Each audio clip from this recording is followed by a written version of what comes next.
Dock 9 smelled like old fuel and dust. It was the quiet corner of the spaceport, where broken ships came to rest and forgotten aliens were dropped off like trash. No one smiled there. No one even looked up except for one human. He wore a dirty engineering uniform and had grease on his face. People called him Fixer, because he could fix almost anything, except people. It was about to change. It started one evening when he walked past an old storage crate. Something made him stop. A sound. Oh, a feeling. He turned and saw her small, silent and barely moving. A little alien girl, knees pulled to her chest, eyes staring into nothing. Her skin was pale green, covered in faint dust, and her lips never moved. Not a smile, not a word. Behind her came slow footsteps. Her mother, thin and tired, walked with her head bowed. Shh. She held out her hand, shaking. "Please," she said quietly, her voice full of pain. "We don't want food. We just want to stay here a while." My daughter, she forgot how to smile. Fixer didn't speak for a few seconds. He looked into the child's eyes.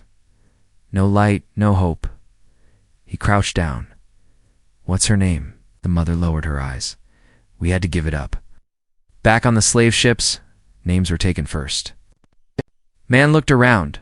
The guards wouldn't like them staying. Refugees weren't welcome, even here. But he didn't care. He nodded. "Then we'll give her a new name later." The mother looked confused. "Why are you helping us, human?" He stood up, 'cause no one else is. He led them to an old repair bay, where he slept. It had half a roof and some broken machines, but it was safe. He gave them blankets and an old heating coil. The little girl didn't move. She didn't eat.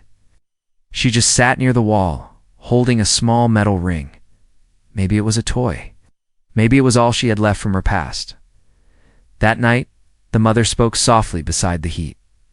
They took her father in front of her. They made her watch. Since then, no tears, no words, and no smile. Fixer didn't interrupt. He just listened. "They say her heart shut down, that she's broken inside," the mother whispered. "But I think she's just waiting for something too." "Feel safe again." He looked at the sleeping child. She wasn't crying, but the pain was heavy in her silence. The next morning, Fixer brought out a small broken repair bot. "I'm going to fix this little guy," he said, setting it down in front of the girl. "Want to help?" She didn't respond. Started working anyway, talking out loud. "This part goes here." "Oops. Not like that. Guess I need smaller hands." Still no response. The mother watched carefully. Her fingers clenched, hope and fear fighting inside her. Hours passed.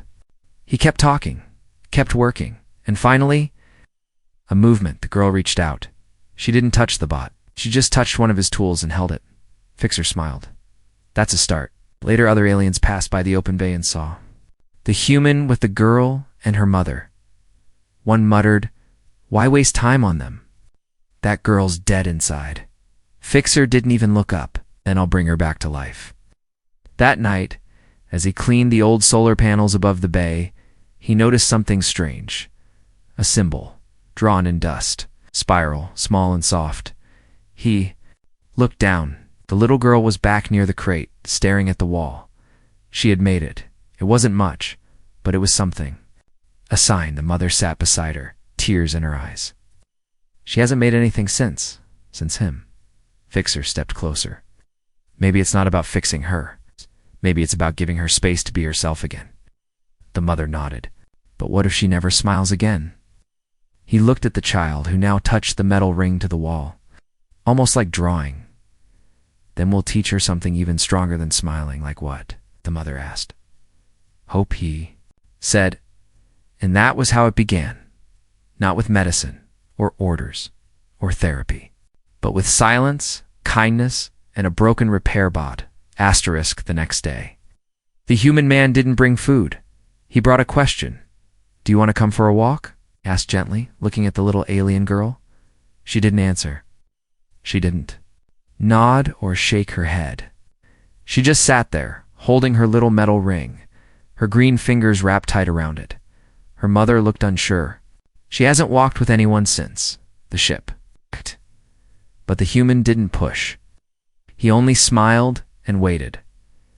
A few minutes later, the girl stood up slow, quiet, like a ghost learning to move again. She followed him, her mother close behind. They walked through the forgotten parts of the spaceport-tolled tunnels full of rust, broken machines, and faded lights. This place didn't belong to the guards or officers. It belonged to silence, to memory, to survivors. The human showed her a giant wall of scrap metal. Parts of old ships, twisted and melted. All this, he said, was once something powerful. Something fast. Something that flew through the stars. The girl blinked once, watching him. And now, said, knocking gently on the frame. It waits. Not dead. Just waiting for someone to believe it can fly again. She stared longer now. Her fingers brushed the metal surface. He pointed to a half-buried service drone. This one used to carry messages across the landing bays. It was fast, proud, but now it's stuck. He knelt down beside it and pulled out a piece of tubing. Think we can fix it? No answer. He looked at her and smiled. Well, I can't do it alone. The girl slowly stepped forward. Right? She dropped her little metal ring and picked up the tubing. Her mother gasped. It was the first thing her daughter had let go of since the raid. Since her father was lost, for the next few hours, they worked together in silence. The girl didn't speak, but her hands moved. Her eyes followed every step the man took. She handed him tools before he even asked. Fixer, as people called him, didn't treat her like she was broken. He treated her like she mattered. Later, a group of alien workers passed by the open tunnel. One scoffed. Look at the human babysitting. A mute girl in the trash? Another laughed. He must be crazy. But Fixer didn't care. He kept working, and the girl stayed beside him. As the small drone hummed weakly to life, soft worry filled the air. The girl tilted her head. Drone wobbled, lifted 2 inches off the ground, then fell again. The girl looked at it, then at Fixer. He laughed. It's not flying yet. But it tried. And then something changed. The girl placed her hand on the drone, and she nodded just once. The mother's hand flew to her mouth. She understood. Fixer whispered. She's still in there. They took the drone back to the old bay that night. The girl carried it in her arms like it was alive. She didn't let go of it even when she lay down. To sleep, her mother sat beside Fixer near the heating coil. I don't know what you're doing, she said. But she's never followed anyone before. Not even me. Fixer stared into the heat. Maybe she doesn't need to be told what to do. Maybe she needs to choose. A sudden noise came from the corner. Metal scraping. They looked up and saw the girl drawing again, this time on the wall, using an old bolt to scrape gentle lines. It was a shaped circles and a pair of lines. A face. A simple face. Happy. The mother's eyes filled with tears. That looks like she remembers what smiles are, Fixer said quietly. That night, alarms blared across the spaceport.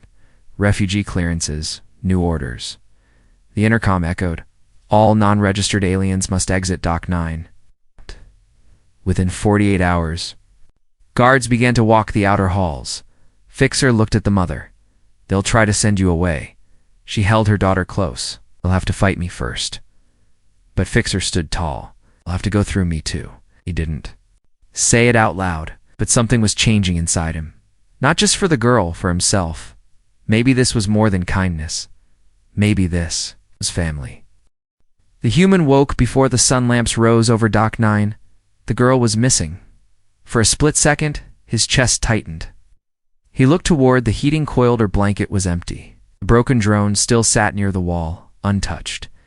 He grabbed a light and ran out. The mother stood outside, shaking. She was next to me. Now she's gone. No footsteps, Fixer said. No door open. She didn't leave through the front. He turned his light toward the ceiling and saw it. A service vent panel was loose. She climbed, without waiting. He grabbed a small toolkit and climbed up into the tunnel himself. It was dark, narrow, and cold. He had to crawl. On elbows, wires brushing his back. But then he saw light scratches on the metal. Small hands had passed this way. Smart girl, he said to himself. Really smart. A faint sound echoed, a head scraping. Drawing, he followed the tunnel. Opened slightly near an old fan grate. There, sitting cross-legged, was the girl, in her hand a bolt. On the wall drawings, not random, not childlike, symbols, circles, lines, stars, a hand reaching toward a smaller one, and then his face, a rough, simple shape, but it was him. The human with goggles, the one who stayed. She turned and looked at him, her eyes wide, not scared, not sad, just watching. He slowly sat beside her in the narrow tunnel. You've been coming here before, haven't you? He asked softly. She didn't speak. She didn't need to. The drawing said everything. This is your voice, he said, and I'm finally listening. For a while they sat in silence. She drew. He just watched. But something caught his attention. One part of the tunnel had thick lines drawn over and over, like warnings. Did someone else come here? He asked gently. The girl didn't look away from her work. She scratched another symbol near the wall, a dark eye, with a crack through it. Fixer frowned. That's not yours, is it? Suddenly, the tunnel lights blinked just for a second. He looked around, then he heard it. A whisper, not from the girl, from the metal. A soft mechanical voice, flickering from broken speaker lines. Unauthorized signal detected. Location breached. Fixer stood. We need to go now. Crawled back with the girl and dropped down into the repair bay. Her mother ran to her, tears falling. Where were you? Are you hurt? But the girl pointed up and said one word. Signal. The human froze. She spoke. The mother gasped, but the moment didn't last. Above them, red lights blinked. Dock 9's outer gates began to close. A warning echoed through the port. Security breach. Known signal within maintenance tunnels. Lockdown in effect. Fixer grabbed a tool belt and turned to the mother. Something's in those vents. Something watching. But what? She asked, holding her daughter close. He looked at the girl. She knows. She's been watching it longer than we have. That night, the girl didn't sleep. She drew more symbols on the floor. A pattern, a map. Fixer understood. She's showing us where it lives. The next day, Fixer went to the Dock 9 systems room, a place off limits to aliens and barely allowed for low-rank humans. He hacked into the old archive logs, searched for irregular signals near the vent network. One name repeated every few days. Asset Echo detained, but not deactivated. What is Echo? He whispered. The logs didn't say, but the alerts were always near the same tunnels where the girl had drawn her warnings. Someone or something was still living in the walls, watching, waiting, back at the repair bay. He found the girl standing on the edge of the old ship shell, facing the sky. The stars above flickered through a cloudy dome. She reached up not to grab, but to feel. He stepped beside her. Do you think they'll take you away again? She looked at him, and for the first time, her lips moved. But it wasn't a whisper. It wasn't fear. It was a question.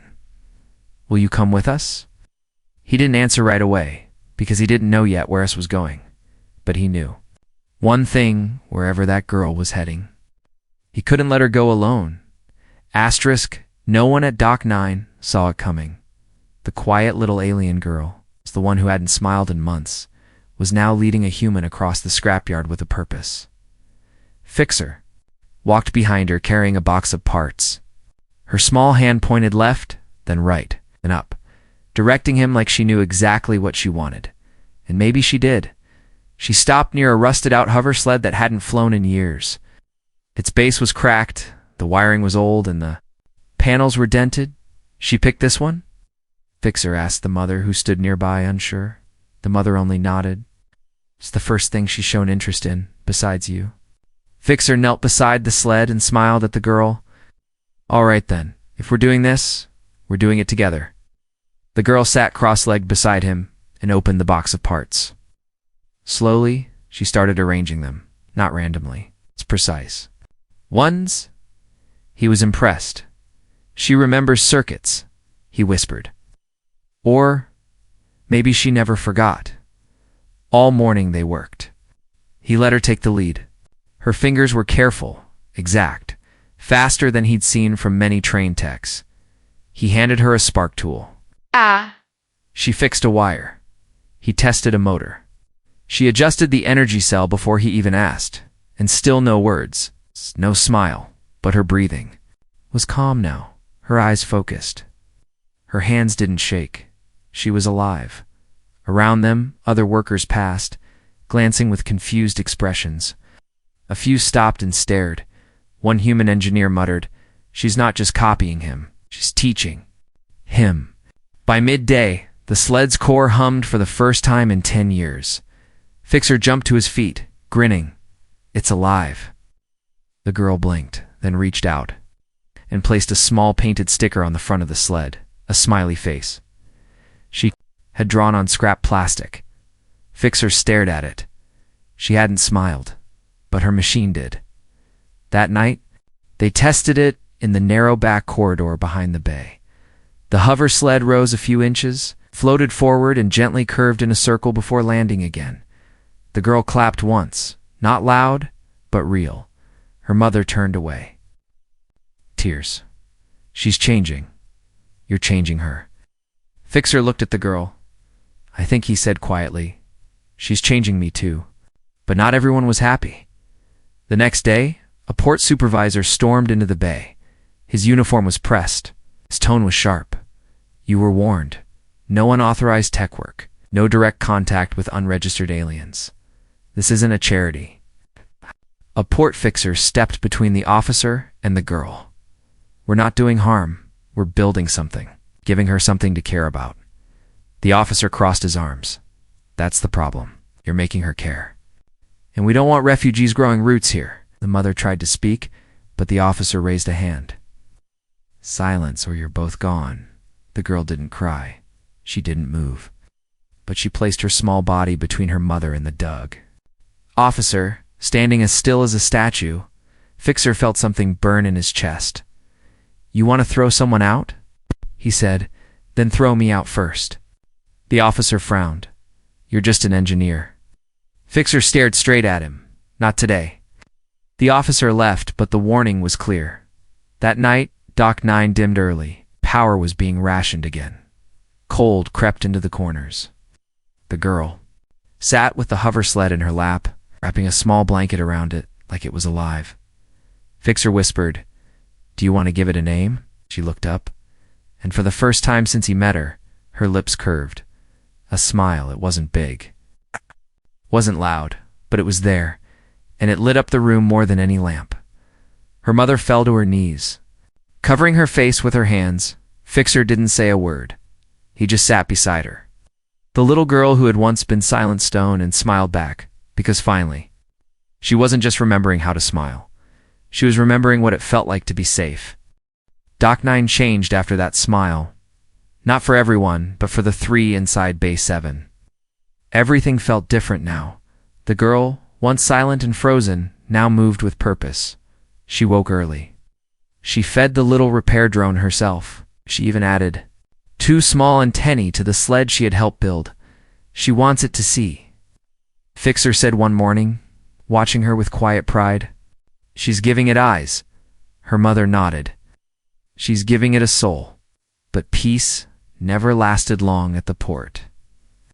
A message came through the public board later that day. All non-registered aliens will be transferred off-station within 48 hours. No explanations. No options. No mercy. Fixer stood in front of the screen, fists clenched. "They're clearing them out like cargo." The mother said nothing. She only held her daughter tighter. That night, guards with cold eyes walked. Dock 9, marking doors with red bands. Refugees stayed inside, whispering in fear, but Fixer had a different plan. "Come with me," he said. He led them through the back corridors into the server tunnels of the old port. The lights flickered. The air smelled like oil and dust. But here, there were no guards. No cameras, just silence and wires. He connected a tablet to an old panel and began typing fast. "What are you doing?" the mother asked. buying us time. He wasn't just an engineer. He knew the pulse of the station, its weak spots, its hidden corners, its forgotten doors. He hacked a maintenance route and shut down the access logs. Now no one could track where the girl went. That night, they hid in the abandoned reactor room, a place long sealed for safety reasons, but Fixer knew it better than the back of his hand. They laid down old mats, shared warmth from a portable heater. The girl didn't seem afraid. She curled up beside Fixer, her small hand resting against his tool belt. The mother watched in silence. "She's attached to you," she said softly. Fixer looked down. "She's more than that." The mother's voice shook. "She was broken before you came. We both were." He looked at Hurley, looked this time. "You're not broken," he said. "You've just been surviving too long." She reached for her daughter's hair, brushing it gently. "She smiled for you, not for me." Right. "She smiled because she felt safe," Fixer replied. "And that started with you." Silence settled for a moment. Then the mother whispered something strange. "If I give myself to you, will you protect her?"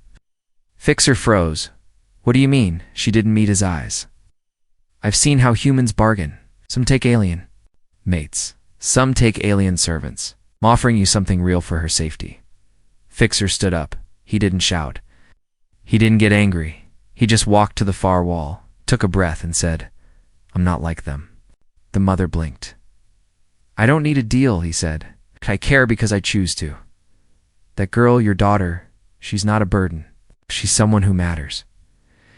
He turned to her slowly. "And you? You're not mine. You're not for trade." The mother covered her mouth. No one had ever said that to her before. Not on her world, not on the slave ship, not even her own kind. She sat down next to him, close but not touching. "You said something once," she whispered. "You said love is stronger than smiling." Fixer looked into her eyes. "Love is not a rule," he said. "It's a choice." Da da da da da da da da da da da. Behind them, the girl stirred in her sleep. She had drawn again, this time on the old metal wall with a bit of wire. Simple sketch. 3 figures. One tall, one small. All holding hands. All smiling. Asterisk. Sirens never sounded right in Dock 9. They weren't loud, they were cold, sharp. The kind that didn't warn. They threatened. The girl stood at the doorway of the reactor room, her tiny fingers holding the hover sled she built. It vibrated softly, sensing her fear. Fixer stared at the overhead feed. His hacked tablet buzzed in his hand. Alert. Unauthorized. Inhabitants in Level C, forced removal initiated. "They found us," he said quietly. The mother didn't speak. She just pulled her daughter close. Outside, heavy boots stomped across metal floors. Port guards, 4 of them. Not police worse. Contracted security. No names. No hearts. Fixer grabbed the emergency wrench from his toolkit. "We don't have weapons. We don't need them. But we're not going quietly." He looked at the mother. "You still trust me?" Her eyes were steady. "Even if I shouldn't, I do." And then, before the guards could storm the hallway, Fixer did something bold. He slammed his fist into the emergency coolant pipe. It burst with a hiss, flooding the hallway with mist and smoke. Alarms triggered. Lights blinked red, but it was the perfect distraction. "Come on," he shouted. They ran, not down but up, through forgotten ducts, narrow ladders, and cracked doors that only a tech like Fixer would know, still opened. They reached the old shuttle. Bay abandoned years ago, but still wired to emergency power. The girl stumbled. Fixer scooped her up without stopping. The guards were close now. Voices echoed down the walls. "Lockdown zone. Hands up." Fixer sprinted through the darkness, dragging open a control panel as they ducked behind a rusted supply cart. He rerouted emergency signals, a side gate. The east gate creaked. "It's open," he whispered, but not for long. Then he turned. The mother and daughter were behind him, watching, waiting. Fixer pointed at the gate. "Go, you two. I'll hold the path." The girl shook her head. and for the first time she stepped forward not to follow, but to block him from staying behind. She reached into her coat and pulled out a small metal ring, the same one she had clung to on that first night. She placed it in his hand, then whispered, "You're part of us now." Fixer felt something break inside, not from pain, from love. She had just given him the last piece of her past. Now he had a choice: stay and fight a system, loan or run with them and build something new. "All right," he said quietly. "We leave. Together." They rushed through the east gate, barely making it as the security lock slammed shut behind them. On the other side, wind, dust, open air, and cold stars above. Forgotten tunnels led to the outer fields of the port. They collapsed. In the brush, breathing hard, free. For now, the mother laughed softly. Almost in disbelief, Fixer leaned back against a wall. "We're not safe yet, but we're no longer trapped." The girl sat beside them, and this time she didn't draw. She simply reached out and took both their hands. No words, no sound, just three people holding on to each other. Under a sky that didn't care who they were, but they did. They cared. Days passed since they escaped Dock 9. They stayed hidden in a rusted outpost just beyond the supply yards. It was cold at night and quiet during the day, but they were safe for now. Fixer used old wires to set up heat. The girl repaired 2 lights by herself. The mother found scraps of cloth to make blankets. They weren't just surviving anymore. They were building each day. The girl drew less and smiled more. Not big, wide smiles, just small, gentle ones. Real, soft, like a flower growing in the cracks of metal. One morning, Fixer stepped outside and looked up. Ships passed overhead, flashing silver against the dark blue sky. Cargo freighters, patrol cruisers, and then something new. A small hover transport painted white, with no flags. It landed near the fence. Fixer ran inside. "Someone's here," he said quickly. "Could be trouble." The mother held her daughter tight. But the girl didn't look scared. She walked to the door and peeked through the broken panel. A woman stepped out of the ship, human, not in uniform. She raised both hands and said, I'm not here to take anyone. I'm here because of her." She pointed to the girl. Fixer stepped forward. "What do you mean?" The woman smiled. "We received a sketch. A small piece of plastic with a smiley face. No name, no message. But it came through a back-channel signal when you rerouted, Fixer." He blinked. "I didn't send anything." "Did?" the woman said, nodding toward the girl. "Your little one hacked the emergency relay, just a pulse and a ping, with her drawing attached." Fixer looked at the girl in awe. "You asked for help," he said softly. The woman added, "That signal reached a humanitarian rescue ship. One of the few that still listens." The mother stepped forward. "What do you want with us?" "Nothing," the woman said. "It's just to offer you a real place. One where aliens and humans live together, work together, learn together. A real colony, no gates, no guards." Fixer looked at them both. "It's real," she nodded. "It's far, but it's free." The girl turned to her mother and smiled again, brighter this time. The mother wept.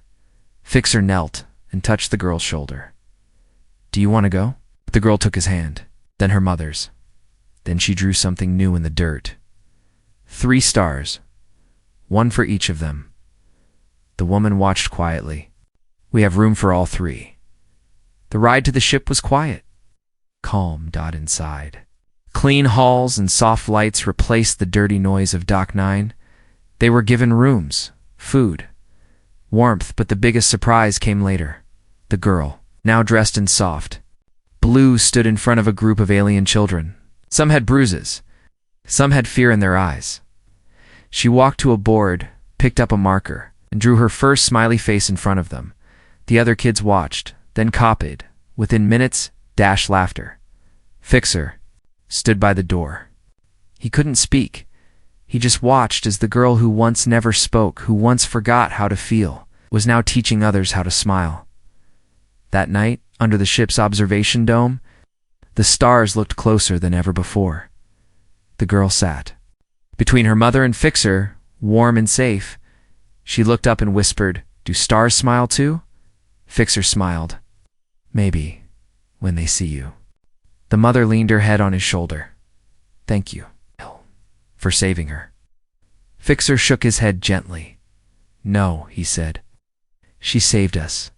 The drawing the girl sent out to the stars is now on the wall of the ship's education room. Below.